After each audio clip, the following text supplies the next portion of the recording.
Hi, trust you're well. Have you heard the quote that unlike poles attract, meaning in relationships, people who have very different personalities most times end up together?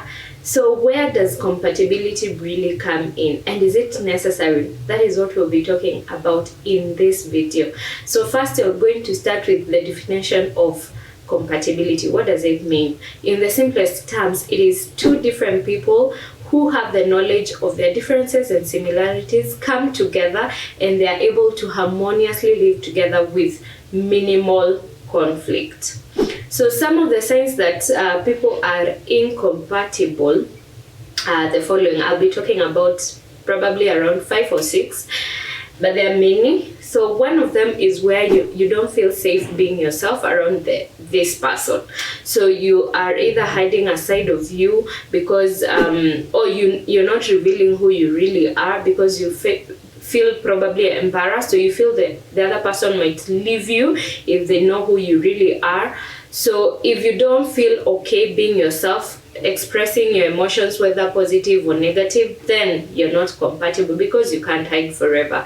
Another way you can know you are incompatible to someone is when your values are not aligned. Either your beliefs, your standards are not aligned. You could be a believer, the other person is not a believer, or you're both believers, but your values are not aligned. For example, one person wants to have a taste, maybe physical intimacy, when the other person doesn't feel okay with that, because there are people who believe they have to first have physical intimacy before they commit to someone. Someone might just want to have fun, so they tell you, if you love me, we have to have this physical intimacy for fun. So you could find that is a reason where one person feels off because they don't believe what you want to do is right. So that is where you find values and standards are not aligning, and if they are not, then it means you are not compatible because you will clash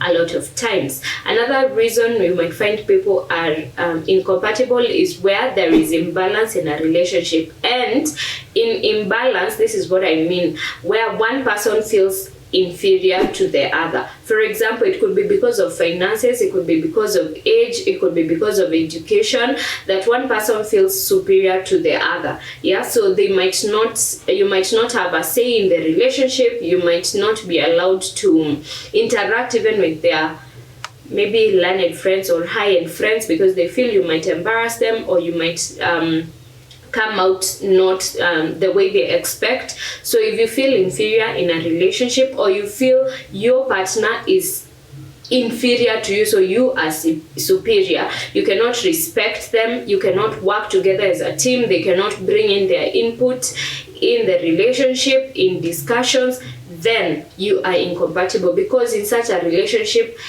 it cannot work when you're not really on the same page, you're not working as a team, because in marriage you need teamwork. Yeah, even I know the Bible says the man is the head, the body, the lady is the body, but in the real sense, in marriage, that is just about order. That is how God has put things for order. But in the real sense, you have to work together. The head cannot work alone. The body cannot work alone. So you have to work together. Yeah. So if one person feels inferior or superior to the other, then you are incompatible. Another way you can know you're incompatible to someone is when your goals and interests are not aligned.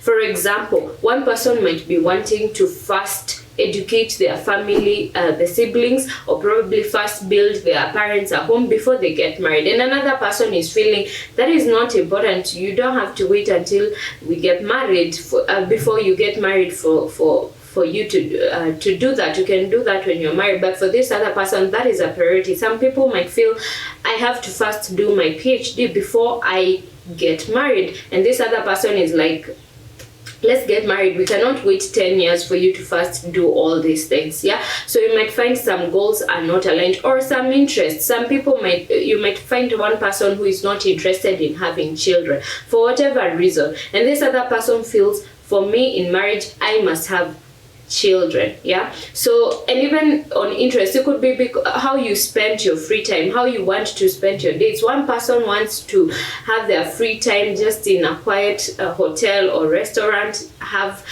dinner, eat and talk. The other person is the person who wants to go out there and with all the adrenaline, maybe skydiving and such, and that could be a reason for clashing. Yeah. So the last thing I'll be talking on this is solving conflict. How you might know that you're incompatible to someone is when you cannot solve conflict harmoniously. For example, you're either avoiding the conflict or you avoid each other until the probably the anger has gone down and such. Or you could find one person is always apologizing when you have conflict. If this is happening, then you're not compatible, because as I had said in the introduction, you should be able to have conflict. It doesn't have to be a lot of conflict, but the conflict you're not avoiding it. You're able to sit down, talk, and come up with solutions. So if that is not possible in a relationship, you will bottle up all the conflict. You will bottle up things, and then one day they will explode and you'll not be able to continue with the relationship. So if you're not able to harmoniously sit and talk about conflict and come up with solutions, then it means you are struggling with compatibility. So is it really necessary for people to be compatible? I think it is, because it helps with the relationship to be easier.